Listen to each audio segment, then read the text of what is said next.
patron, un jour, le professeur Fabiani m'a appelé dans son bureau pour me dire, Khaled, entre guillemets, si tu seras grand, qu'est-ce que tu vas faire? Ben, je lui ai dit, je vais retourner chez mon pays. Il m'a dit, c'est le moment.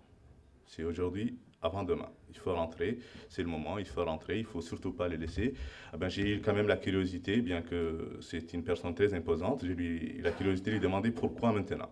Il m'a dit parce que votre retour dans votre pays sera un combat et il vaudrait mieux mener votre combat à un âge jeune. Il ne faudrait pas attendre l'âge de 50 ans pour mener un combat, c'est souvent très difficile.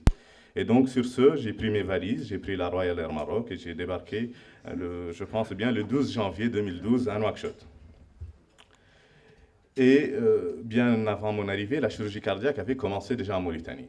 Mon maître, le professeur Abdel Fattah Habib, ici présent, avait déjà fait en 1997 une première opération qui n'était pas à cœur ouvert, mais quand même c'était une première fois qu'un chirurgien mauritanien, ou en Mauritanie en tout cas, touche le cœur d'un humain.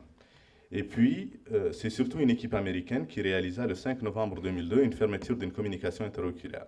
C'était le professeur Thomas Petzela, il s'agissait d'une petite fillette de 6 ans qui allait très bien, l'opération était un succès et c'était grâce notamment au professeur Thomas Petzela avec son association, le World Heart Foundation. Monsieur Petzela était venu avec une équipe toute étrangère et surtout, lui, il était venu en Mauritanie l'année d'avant, en 2001, lors d'un congrès scientifique qui s'était tenu en Mauritanie. Et la rencontre avec le professeur Dedo Lepchir et le professeur Khan Boubacar l'a certainement incité à revenir pour commencer la chirurgie cardiaque.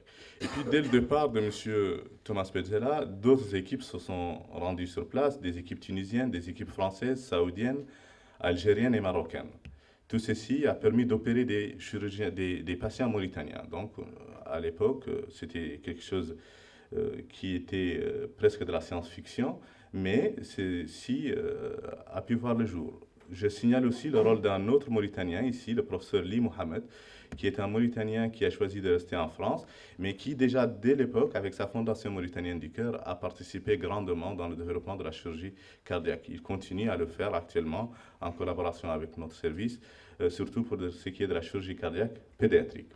Alors, quels sont les avantages de cette période, de 2002 à 2009?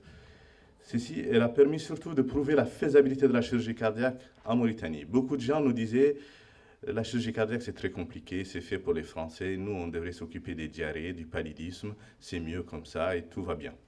Mais la vérité, si des équipes ont permis quand même d'opérer 100 patients à peu près entre 2002 et 2009, ça veut dire que c'est faisable chez nous. Et puis, elle a révélé un besoin. Avant, on pouvait penser qu'on n'a pas besoin de chirurgie cardiaque. Mais maintenant, les cardiologues mettent leurs patients sur des listes d'attente. Donc il y a un besoin, il y a réellement un besoin. Et puis cette période aussi a connu un investissement de l'État qui a construit un bloc de chirurgie cardiovasculaire, une salle de cathétérisme qui était la première dans la région à l'époque, en 2005. Nous avons acquis une salle de cathétérisme qui était la première dans la sous-région. Et puis la création aussi d'une réanimation de chirurgie cardiaque.